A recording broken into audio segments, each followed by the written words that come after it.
His lips are cracked. His hands are shaking. His mind is starting to play tricks on him, the way every human mind does when it's been starved for over a month. This man here is lying on the ground in the middle of nowhere. No food, no water skin, no tent. 40 days have passed since he last ate anything. His stomach isn't growling anymore. It stopped growling 2 weeks ago. That's what happens when a body starts eating itself. And then someone shows up. Not a friend, not a rescuer, the devil himself. And he doesn't attack. He doesn't scream. He leans in, almost gently, and says something that sounds less like a temptation and more like a taunt. If you are the Son of God, if. Now here's what should stop you cold. The man lying in that dirt, starving, cracked, weak, shaking, is God. Not a prophet claiming to speak for God. Not an angel sent by God. Christianity's entire claim is that this exact man, in this exact moment of physical collapse, is God in human flesh. So sit with that for 1 second before we go any further. If he's God, why is he starving? If he's God, why does he need to prove anything to Satan? If he's God, why didn't he just skip this whole ordeal? Something isn't adding up, and by the end of this video, you're going to understand exactly why this moment, Jesus, alone, starving, being mocked by the devil, is actually the moment that explains everything about who Jesus is, what he came to do, and why the cross was already waiting for him before he'd even started his ministry. But we are not answering that yet, because to understand what's happening in that wilderness, you first have to understand what happened 3 days earlier, at a river. Rewind. Jesus walks up to a river called the Jordan. A man named John is standing in the water, baptizing people who are confessing their sins. Jesus wasn't confessing anything. He had nothing to confess, but he steps into the water anyway. And the moment he comes back up out of the water, something happens that has never happened before in human history. The sky splits open. A dove descends and lands on him. And a voice, not a whisper, not a feeling, an actual voice from heaven, says, "This is my beloved Son, in whom I am well pleased." Let that sink in. God the Father just publicly announced, out loud, in front of witnesses, that this man is his Son. This is the highest moment of confirmation Jesus could ever receive. Heaven itself just vouched for him. So here's what you'd expect to happen next, right? A parade, a miracle, a crowd forming, the beginning of a triumphant ministry. That's not what happens. Here's what actually happens next, and it should bother you. The Spirit of God takes this freshly affirmed Son and drives him straight into a desert to starve and be tempted by Satan. Why would God do that to his own Son immediately after declaring how pleased he is with him? Why does the highest moment of affirmation in the Bible get followed instantly by the lowest moment of suffering? That question is about to get a lot bigger, because what happens in that wilderness isn't random. It's a setup, one that goes back thousands of years before Jesus was even born. Matthew tells us exactly what happens next, in 2 verses that carry more weight than almost anything else in the entire Gospel. Then was Jesus led up of the Spirit into the wilderness, to be tempted of the devil. And when he had fasted 40 days and 40 nights, he was afterward and hungered. Read that again, slowly. Jesus doesn't wander into the wilderness by accident. He's led there, on purpose, by God's own Spirit. He doesn't fast for a day, not a week, 40 days and 40 nights. No food, no comfort, nothing. And then Matthew drops one final detail that changes everything. He was afterward and hungered, not he grew spiritually stronger. Not His divine power increased. He got hungry. Actual, physical, gut-twisting hunger. The kind that makes your hands shake. The kind that makes bread, just the smell of bread, feel like the most powerful thing in the world. And this is where the paradox gets impossible to ignore. If Jesus is God, God doesn't get hungry. God created hunger. God doesn't need bread. He spoke bread into existence in the first place. So why would God allow himself to feel something he never had to feel? Was Jesus only pretending to be human? Was the hunger some kind of performance? No. And that answer is about to get a lot more uncomfortable, in a good way, because the real explanation is bigger than anything you've probably heard in a Sunday sermon. Here's where most explanations of this story go wrong. People try to soften the paradox by cutting Jesus in half. Well, his human side got hungry, but his God side stayed strong. That sounds neat. It's also not what Christianity actually teaches, and it's not what the Bible actually says. John's Gospel puts it like this: "In the beginning was the Word, and the Word was with God, and the Word was God. And the Word became flesh, and dwelt among us." Not the Word borrowed a body. Not the Word wore a human costume for 33 years and took it off when things got uncomfortable. The Word became flesh. Jesus isn't 50% God and 50% man, like some kind of spiritual hybrid. He isn't God pretending to be human, while secretly immune to the hard parts. He isn't a human being who eventually leveled up into becoming God. He is fully God and fully human, at the exact same time, in the exact same body, in the exact same moment in that wilderness. That means the hunger was real, not symbolic, not theatrical. His stomach actually ached. His body actually weakened. His humanity was not a disguise. It was genuine. But his divine identity never disappeared for 1 second either. So now the question isn't, was Jesus really hungry? The question is, why would God choose to feel that at all? Why would the eternal, all-powerful Creator willingly walk into 40 days of starvation when he didn't have to? To answer that, we have to go back. Not 3 days, not 40 days. We have to go back to the very first man who ever stood in front of Satan and lost. Long before Matthew 4, there was a garden.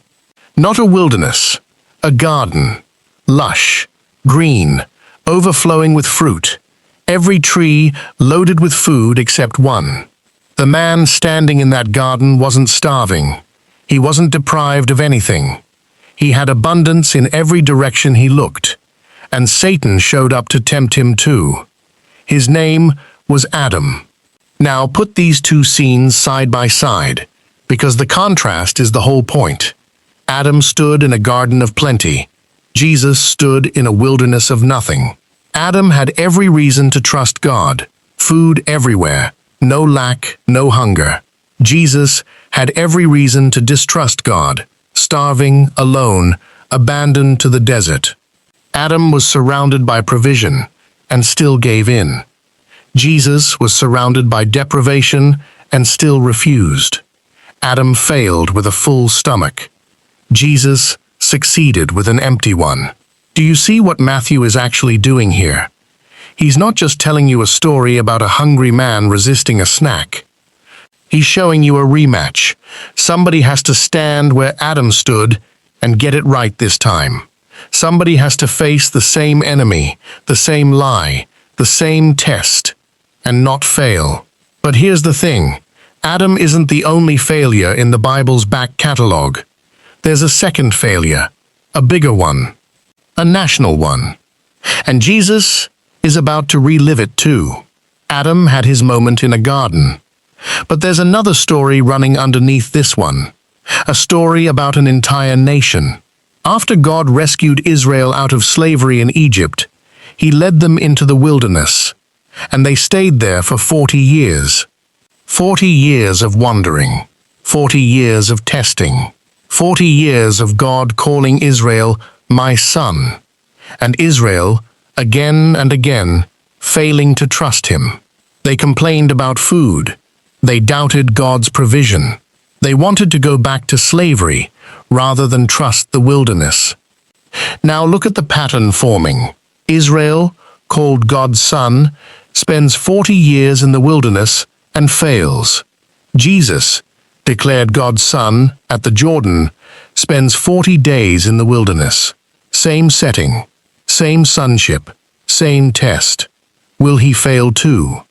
And then Satan makes his move. He looks at this starving man and says the words that should sound familiar by now. If thou be the Son of God, command that these stones be made bread. And Jesus answers with a single line pulled straight from Israel's own wilderness story, from Deuteronomy chapter 8. Man shall not live by bread alone, but by every word that proceedeth out of the mouth of God. He's not quoting some random verse. He's quoting the exact passage written about Israel's wilderness failure, and using it to not fail in his own wilderness. Adam failed, Israel failed, and now everything is riding on whether this one, starving man in the desert, is going to fail too. Let's slow down on this first temptation, because most people miss what's actually being tested. Satan isn't really tempting Jesus to eat. Eating isn't a sin. Jesus was going to eat again eventually.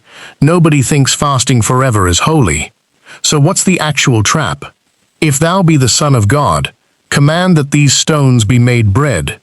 Jesus absolutely has the power to do this. Turning stone into bread would be nothing for him. The question was never, can he?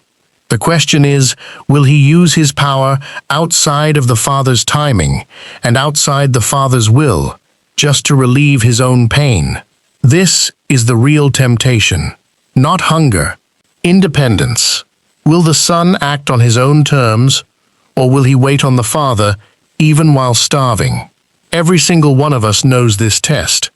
Maybe not in a desert with the devil standing in front of us, but in the moments where waiting on God hurts and taking control yourself feels so much easier.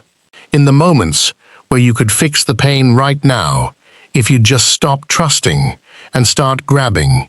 Jesus, starving, weak, cracked lips, shaking hands, refuses to grab. Man shall not live by bread alone. Translation: there is something more urgent than my hunger right now. There is something I will not compromise, even to save my own body. That's temptation number 1. He wins it. But Satan isn't done. And the next attack is far more dangerous, because this time, Satan is going to use Scripture itself as the weapon. Satan takes Jesus to the highest point of the temple in Jerusalem. And this time, he doesn't just tempt, he preaches. He quotes Psalm 91 back at Jesus. He shall give his angels charge concerning thee, lest at any time thou dash thy foot against a stone. Throw yourself off, Satan says. God promised to catch you. Go ahead, prove it. Sit with how disturbing this is for a second. The devil just quoted the Bible, accurately, word for word. This should terrify you a little, because it means something most people never think about. Knowing Bible verses is not the same thing as being righteous. Satan can recite Scripture flawlessly and still be using it to destroy you. The real question was never whether Satan knew the verse. The question is whether the verse was being used the way God intended, or twisted into a trap. Psalm 91 was never a promise that you can manufacture a crisis and demand God rescue you from it. It's a promise of God's protection when you're walking in obedience, not a dare. Jesus responds, "It is written again, thou shalt not tempt the Lord thy God." Translation: I will not manipulate my Father into proving himself to me. Trust doesn't demand a performance. Temptation 2, he wins again. But Satan has one move left, and it's not about bread. It's not about proving a point. It's the biggest offer anyone has ever made to anyone in the history of the world. Satan takes Jesus up to an exceedingly high mountain, and from there he shows him every kingdom on earth, their power, their glory, their wealth. And then he makes the offer, "All these things will I give thee, if thou wilt fall down and worship me." Stop and understand what's actually being offered here. Jesus already knows what's coming for him. He knows the road ahead leads through rejection, through betrayal, through a whip, through a crown made of thorns pressed into his skull, through nails, through a cross, through death. Satan is offering him a shortcut. Skip all of it. Skip the suffering, skip the humiliation, skip the cross, and I'll hand you the exact same result. Global authority, every kingdom, all the glory, right now, no pain required. One act of worship. That's the price tag. This is the real climax of the wilderness, not because it's the most dramatic scene, but because it's the most reasonable-sounding offer. Why suffer for something you could just be handed? Jesus answers with the sharpest line of the three. "Get thee hence, Satan, for it is written, Thou shalt worship the Lord thy God, and him only shalt thou serve." No negotiation, no consideration, no, "let me think about it." And then Satan leaves, and angels come and minister to him. Notice the order. The angels don't show up before the battle to make it easier. They show up after, once he's already won it, starving, exhausted, and still faithful. So now we have 3 temptations, 3 victories, and one enormous unanswered question sitting right in the middle of this whole story. Why did any of this have to happen at all? Here it is. Not one reason. 5. And once you see all 5 together, this story will never look small to you again. Reason 1. He needed to become genuinely human, not perform humanity. Hebrews 4:15 says he was in all points tempted like as we are, yet without sin.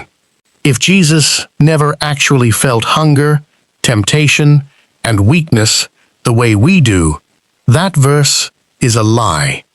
His suffering had to be real for his victory to mean anything to you. Reason 2. Obedience, not performance. He wasn't fasting to charge up some spiritual battery. He was demonstrating, in his own flesh, what total submission to the Father looks like, even when submission costs him everything, including food, including comfort, including dignity. Reason 3. This was preparation, not punishment. Look at the placement. Baptism, then wilderness, then ministry begins. The wilderness is the doorway.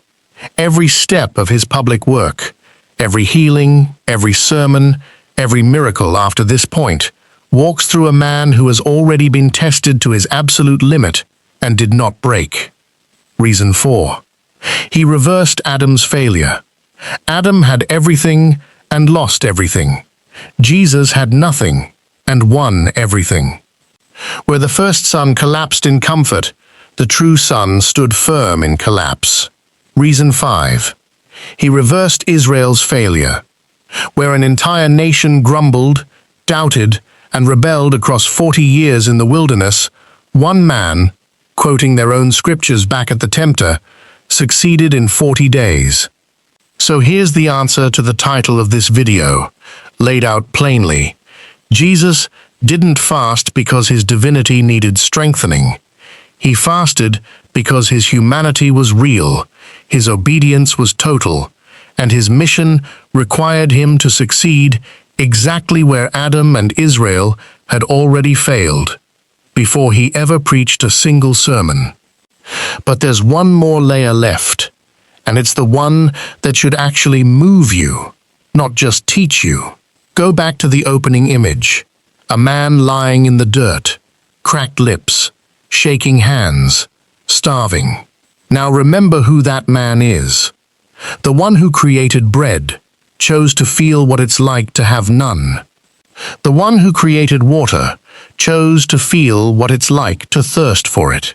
The one who sustains every living thing in the universe by his own power, chose to let his own body weaken to the point of collapse. Why would he do that to himself? Because Christianity's claim was never just, God sent someone to fix humanity from a distance. That's not what happened at the Jordan, and it's not what happened in that wilderness. God himself stepped into the human condition.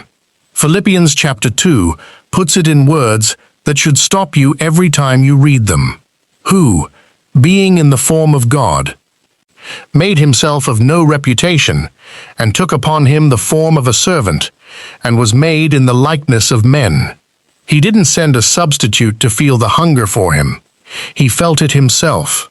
And this wilderness, this 40-day stretch of starving, cracking, aching, and being mocked by the devil, was only the beginning.